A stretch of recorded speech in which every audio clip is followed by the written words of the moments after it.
Now we started to build our front forks and we found out that the right hand fork leg was bent. So what we did was we straightened it out on our press and used a steel straight edge on there just to make certain it was nice and straight.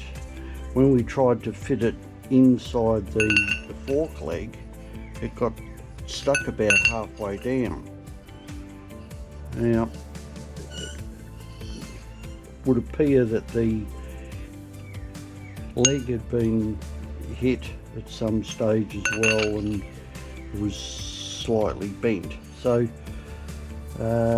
we tried to straighten it on the press as a last resort. Sorry, maybe a first resort, and that did stuff all, of course, and it was only binding by a very, very small amount. So had a brain wave, and what I thought I'd do is make up a little brass rod, 6mm hole in there, picked up this flap wheel ages ago, slightly worn, so that was alright. Glued it in there with Loctite, left it overnight, it was alright, and with the drill I just went up and down inside very slowly, just spinning it like that, and maybe for about a minute and a half, maybe 2 at the most, and what I found was suddenly it just flips in easy. You can hear it hit the base, and we're really happy about that. Otherwise, have to pay for a new fork leg.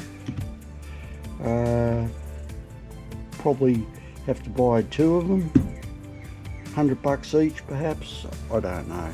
So saved ourselves a shitload of money there. Happy about that. Now I'm just going to put in a new seal, so just water that down with a little bit of inox just on the seal. Just pop that in, and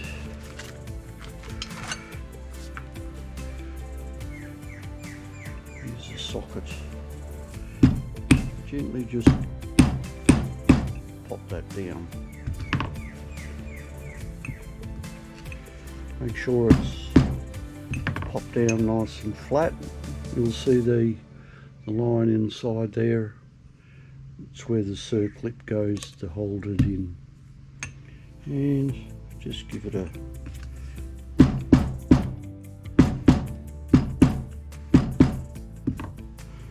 nice bit of tap.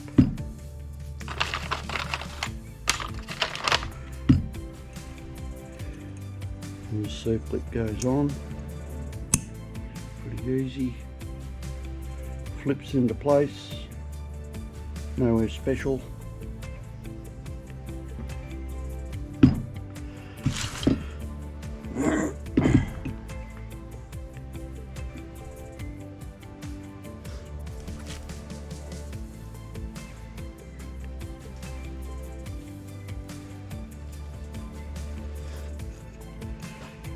And we've got the base of the fork leg that goes in the top of the tube. And fork tube just goes down. Right there, that's your damper.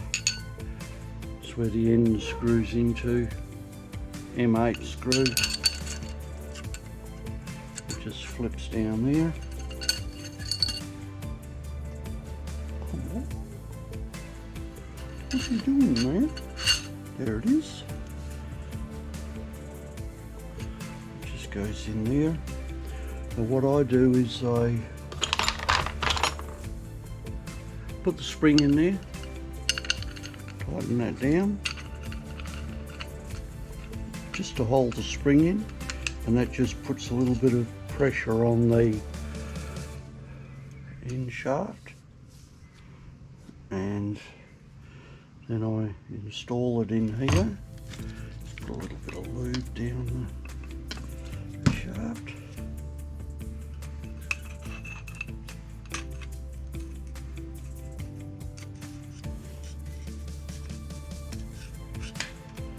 Just goes into there. From there we put in the M8 bolt. M8 bolt, which I'll clean up. It's got a copper washer on there, and that just tightens up in there. We'll organise the rattle gun for that.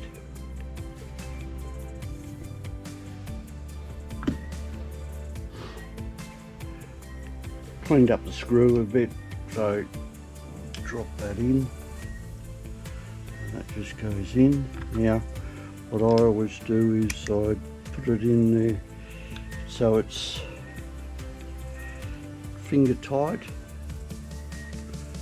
rather than using the rattle gun straight off. You might just strip the thread a bit, so easier just put that in there so that's up tight, hand tight.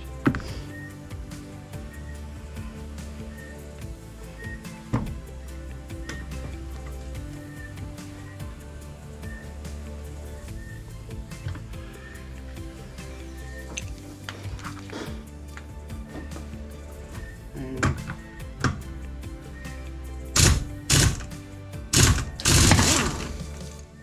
couple of turns.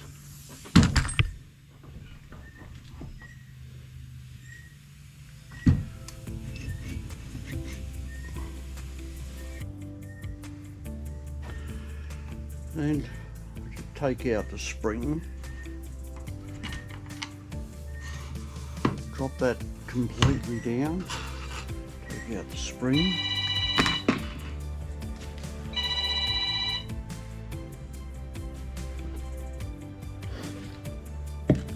so taking out the spring, got the fork tube all the way down to the base. Now when you fill these with the spring inside, they say to use 85 ml, and I've got 10 weight forking oil, so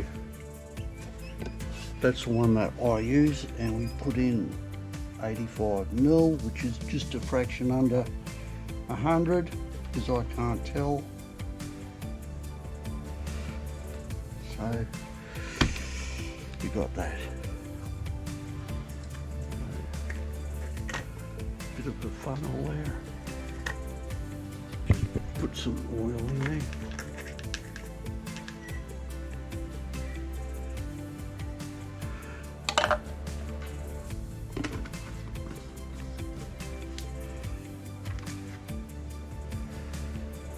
Now this spring, we'll see, spring at the end is closer knit than the top one. The closer coil ends go in the bottom. Raise up the tube, drop down the oil, in the oil.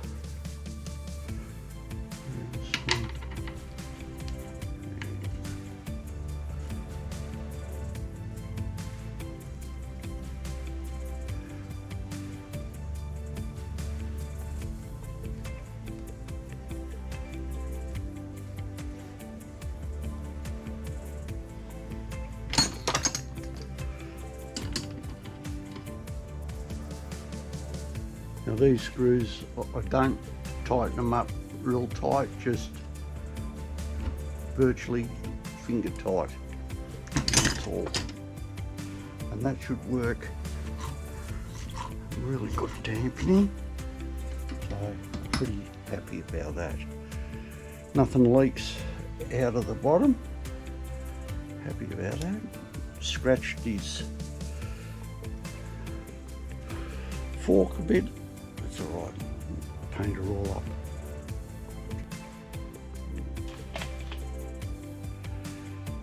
Now we'll fit the front fork, goes in that way, but that can spin around any way you want.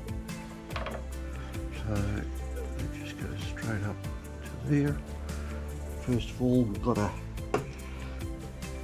fit our boot, fit our little booty.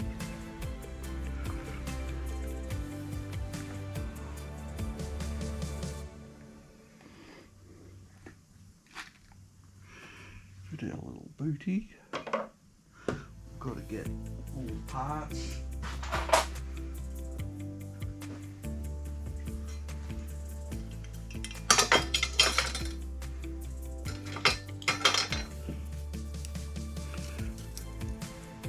Have to fit the clip over the boot.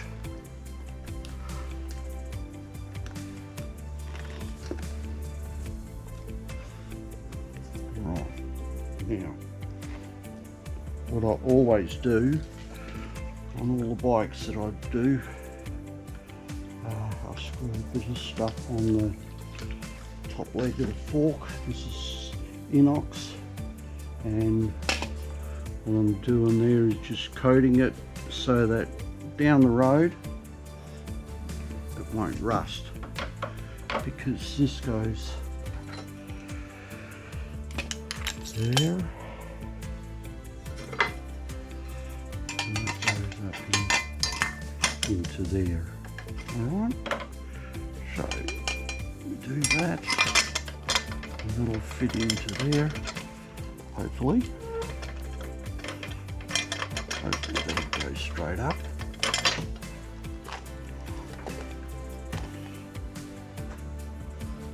Stay there.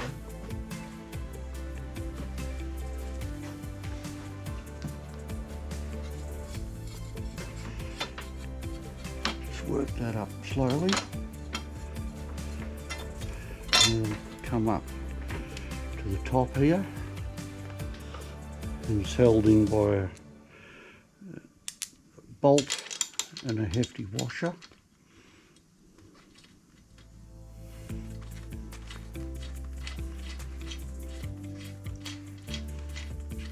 Just do that down finger tight. What happens here is this chrome bit sits there, and the actual boot holds it in place. So we turn that around.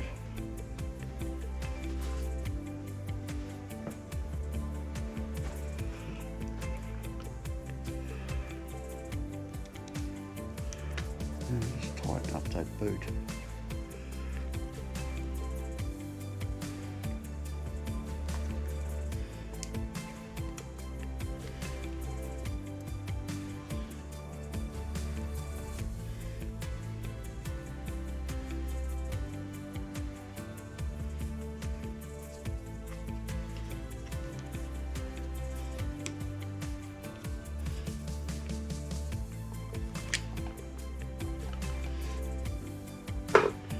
There, a little bit more spray on here. I like to coat it all. And spray around there.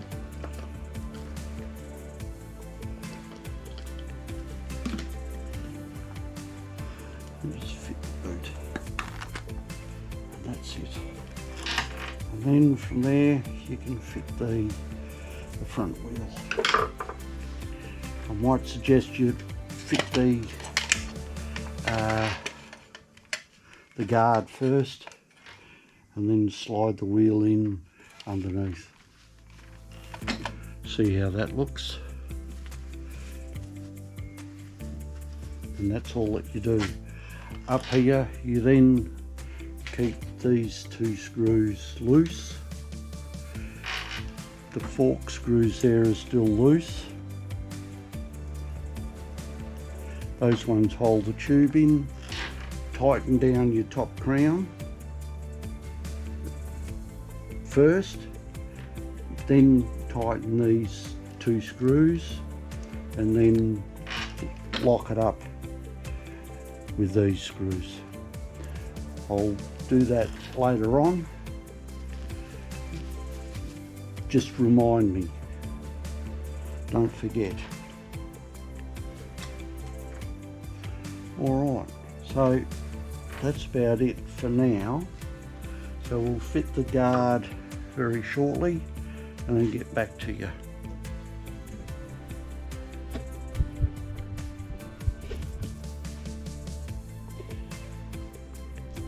Front wheel's been fitted in. It goes alright. Because of the wider tyre now, I've just got to bend out a couple of these stays. So that's no big deal. Cleans it all up. You need a lever for the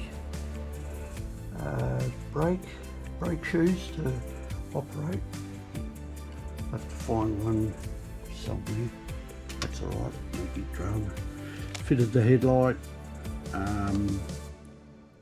tightened up the crown, 30mm, really tight. After that's tightened up these top screws, the 14mm, tighten up those, and then tighten up the clamps on the fork tubes on the side. So just about all done. Tomorrow we'll probably try to start the bike to test out the lights. There's still a little bit to do. I have to fix up his choke. Choke was broken. New choke. Tidy up the wiring. Fitted the chain guard, chain guide,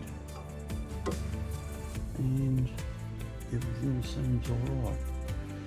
Alright, put some fuel in tomorrow, flood the carby, and maybe fit the exhaust first, eh?